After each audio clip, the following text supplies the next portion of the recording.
Hi friends, oetwings-ൻ്റെ മറ്റൊരു വീഡിയോയിലേക്ക് സ്വാഗതം. ഇന്ന് നമ്മളിവിടെ സംസാരിക്കാൻ പോകുന്നത് OET-യുടെ റൈറ്റിങ്ങിൻ്റെ സ്ട്രക്ചറിനെ കുറിച്ചാണ്. എങ്ങനെയാണ് OET ലെറ്റർ റൈറ്റിങ്ങിൻ്റെ സ്ട്രക്ചർ നമുക്ക് എഴുതാൻ പറ്റുക, അതിൻ്റെ ഓരോ ഭാഗവും പ്രത്യേകം നമുക്ക് എക്സ്പ്ലെയിൻ ചെയ്തിട്ട് ക്ലോസിംഗ് സെൻറ്റൻസ് എങ്ങനെ എഴുതാം എന്നുള്ളതിനെക്കുറിച്ച്, അത് കോമൺ ആയിട്ടുള്ള ഒരു ലെറ്റർ റൈറ്റിങ്ങിൻ്റെ മോഡൽ, അതായത് ഒരു സ്ട്രക്ചറാണ് ഈ വീഡിയോയിൽ കാണിക്കാൻ പോകുന്നത്. വീഡിയോ ഇഷ്ടപ്പെട്ടു കഴിഞ്ഞാൽ നിങ്ങൾ സബ്സ്ക്രൈബ് ചെയ്യുക ഈ ചാനൽ, അതോടൊപ്പം തന്നെ വീഡിയോ ലൈക്ക് ചെയ്യുക. അപ്പോൾ നമുക്ക് നമ്മുടെ റൈറ്റിംഗ് ടാസ്ക് നോക്കാം. റൈറ്റിംഗ് ടാസ്ക് തന്നേക്കുന്നത് ഒരു referral ലെറ്ററാണ്.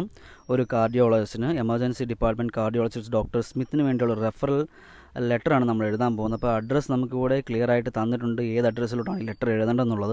Doctor David Smith, cardiologist, emergency department, main hospital എന്നുള്ള കോസ്റ്റ് സിറ്റിയിലേക്കാണ് നമുക്കിത് എഴുതാനുള്ളത്. അതിനോടൊപ്പം തന്നെ നമുക്ക് പേഷ്യൻ്റെ ഡീറ്റെയിൽസ് തന്നിട്ടുണ്ട്. മിസ് ലൂസി ക്ലാർക്ക്, അവരുടെ ഡേറ്റ് ഓഫ് ബർത്ത് തന്നിട്ടുണ്ട്, റെസിഡൻറ്റ് അഡ്രസ്സ് തന്നിട്ടുണ്ട്, അതുകൂടാതെ തന്നെ അവരുടെ സോഷ്യൽ ബാക്ക്ഗ്രൗണ്ട്, അതിൽ ഏജും നമുക്ക് തന്നിട്ടുണ്ട്.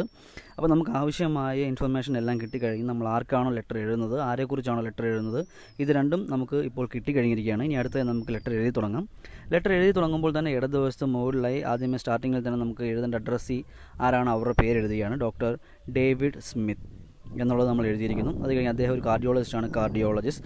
നമ്മുടെ റൈറ്റിംഗ് ടാസ്കിൽ എങ്ങനെയാണോ അവരുടെ അഡ്രസ്സിൻ്റെ ഫോർമാറ്റ് എഴുതിയിരിക്കുന്നത് അതേപോലെ തന്നെ നമ്മൾ എഴുതണം.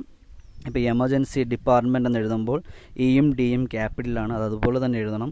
അടുത്തതായിട്ട് ഇപ്പോൾ മെയിൻ ഹോസ്പിറ്റൽ എന്നാണ് നമ്മൾ എഴുതാൻ പോകുന്നത്. അപ്പോൾ മെയിൻ ഹോസ്പിറ്റൽ എന്ന് എഴുതുമ്പം എമ്മും എച്ചും ക്യാപിറ്റലാണ്, അത് കൃത്യമായിട്ട് നമ്മൾ എഴുതുക. നമ്മൾ അവർ തന്നേക്കുന്ന അഡ്രസ്സിൽ നിന്ന് അങ്ങോട്ടും ഒരു മാറ്റം വരുത്താൻ പാടില്ല, അത് ഈവൻ സ്പെല്ലിങ്ങിലായാൽ പോലും. കൂടാതെ ഇപ്പോൾ നമുക്ക് പിൻ നമ്പർ തന്നിട്ടുണ്ടെങ്കിൽ പിൻ നമ്പർ ഉൾപ്പെടെ നമുക്ക് എഴുതണം.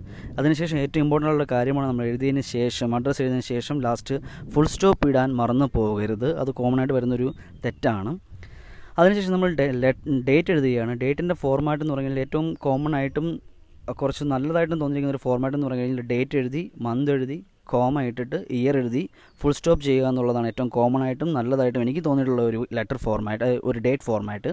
അതായത് 17 മെയ് കോമ ഇട്ടിട്ട് 2020 എഴുതി ഫുൾ സ്റ്റോപ്പ് ഇടുമ്പോഴത്തേക്കും അതൊരു നല്ല ഫോർമാറ്റായിട്ടാണ് എനിക്ക് തോന്നിയിട്ടുള്ളത്. അതിനുശേഷം നമ്മൾ എഴുതുന്നത് റിഗാർഡിങ് ആർക്ക് വേണ്ടിയാണോ നമ്മൾ റെഫർ ചെയ്യുന്നത്, ആരെയാണോ എന്നുള്ളതാണ് എഴുതുന്നത്.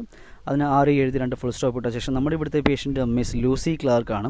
മിസ് ലൂസി ക്ലാർക്ക് എഴുതി ഒരു കോമ ഇട്ട ശേഷം എ 64-year-old വുമൺ എന്നാണ് നമ്മൾ എഴുതുന്നത്. ഇതിൽ ഈ ഏജ് എഴുതുന്നത് ഡിഫറെൻ്റ് ആയിട്ട് വേറെ എഴുതാറുണ്ട്. ഇപ്പോൾ 64 കഴിഞ്ഞൊരു ഹൈഫൻ ഇട്ട് ഇയർ എഴുതി ഒരു ഹൈഫൻ ഇട്ട് അങ്ങനെ എഴുതാറുണ്ട്, അതും ശരിയാണ്. പക്ഷേ കുറച്ചുകൂടെ കോമൺ ആയിട്ട് എനിക്ക് നല്ലതായിട്ട് തോന്നിയിരിക്കുന്നത് ഇങ്ങനെ എഴുതുന്നതാണ്. അതിനുശേഷം നമുക്ക് ആവശ്യമായിട്ടുള്ളതാണ് ഇൻട്രൊഡക്ഷൻ എന്നുള്ള ഭാഗം. ഈ ഇൻട്രൊഡക്ഷനിൽ നമ്മൾ കൃത്യമായി എഴുതുക എന്ന് പറഞ്ഞു കഴിഞ്ഞാൽ നമ്മുടെ പേഷ്യൻ്റ് ഇപ്പം has been under our treatment എന്തിനു വേണ്ടിയിട്ടാണ്, ഇപ്പോൾ ഒരു ചെസ്റ്റ് പെയിന് വേണ്ടി വന്നതാണെങ്കിൽ has been under our care for chest pain, അത് എന്താണെന്നുള്ളത് എഴുതിയിട്ട് അത് കഴിഞ്ഞിട്ട് എന്താണ് നമ്മുടെ റിക്വയർമെൻറ്റ് എന്നുള്ളത് എഴുതി. ഇപ്പോൾ അർജൻറ്റായിട്ടുള്ളൊരു അഡ്മിഷൻ വേണമെന്നുള്ളത് എഴുതുക. അത് കഴിഞ്ഞിട്ട് ചീഫ് കംപ്ലയൻസ് അല്ലെങ്കിൽ പ്രസൻറ്റ് കംപ്ലയൻസ് എന്താണെന്നുള്ളത് എഴുതി. ഇപ്പം ചീഫ് കംപ്ലയൻസ് ആയിട്ട് അവർക്ക് പെയിനാണുള്ളത് അല്ലെങ്കിൽ ECGയിൽ ചേഞ്ചസ് ഉണ്ട് എന്നുള്ളത് നമ്മൾ എഴുതി കഴിയുമ്പോഴത്തേക്കും നമ്മുടെ രണ്ടാമത്തെ പാരഗ്രാഫ് വന്നിരിക്കുകയാണ്. അടുത്തതായിട്ടുള്ളത് മെഡിക്കൽ ഹിസ്റ്ററിയാണ് നമുക്ക് എഴുതാനുള്ളത്. ഇപ്പം ഓരോ പാരഗ്രാഫ് എഴുതുമ്പോഴും ശ്രദ്ധിക്കുക, ഓരോ ലൈൻ വിട്ട ശേഷം ഇടത്ത് ഭാഗത്തു നിന്ന് തന്നെയാണ് നമ്മൾ സ്റ്റാർട്ട് ചെയ്യുന്നത്. ഇപ്പോൾ മെഡിക്കൽ ഹിസ്റ്ററി ഇപ്പോൾ അധികം ഉണ്ടെങ്കിൽ മെഡിക്കൽ ഹിസ്റ്ററിക്ക് ശേഷം അടുത്ത പാരഗ്രാഫായിട്ട് സോഷ്യൽ ഹിസ്റ്ററി എഴുതുക. അല്ലെങ്കിൽ മെഡിക്കൽ ഹിസ്റ്ററി ഇപ്പോൾ കോമൺ ആയിട്ട് ഇപ്പോൾ പേഷ്യൻറ്റിന് ഫോർ എക്സാമ്പിൾ പറയുകയാണെങ്കിൽ ഡയബറ്റീസ് മെലിറ്റസ് മാത്രമേ ഉള്ളെങ്കിൽ അത് എഴുതുക. അതിനുശേഷം നമുക്ക് അതിൻ്റെ കൂടെ തന്നെ സോഷ്യൽ ഹിസ്റ്ററി എഴുതാവുന്നതാണ്.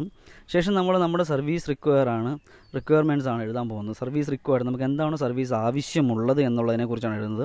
അതിപ്പോൾ ഒരു അർജൻറ്റായിട്ടുള്ള ഒരു ഇമ്മീഡിയറ്റ് അഡ്മിഷൻ പ്ലസ് അസസ്മെൻ്റ് ആണ് നമുക്ക് ആവശ്യമുള്ളത്. പിന്നെ പേഷ്യൻറ്റിന് ഒരു കൗൺസിലിംഗ് ആവശ്യമുണ്ട്, അല്ലെങ്കിൽ മയോകാർഡിയൽ ഇൻഫ്രാക്ഷൻ്റെ റിസ്കിനെ കുറിച്ചൊരു കൗൺസിലിങ്ങിൻ്റെ ആവശ്യമുണ്ട് എന്നുള്ളത് എഴുതുക.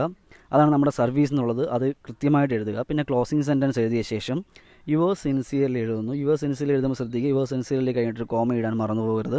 അതിനുശേഷം നമ്മൾ നെയിം എഴുതുന്നു, ഫുൾ സ്റ്റോപ്പ് ചെയ്യുന്നു. ഇപ്പോൾ ചാർജ് നേഴ്സ് ആണെങ്കിൽ ചാർജ് നേഴ്സ്, ഡോക്ടറിൻ്റെ പേരാണെങ്കിൽ ഡോക്ടറിൻ്റെ പേര്, അത് എഴുതി ഫുൾ സ്റ്റോപ്പ് ചെയ്യുന്നു.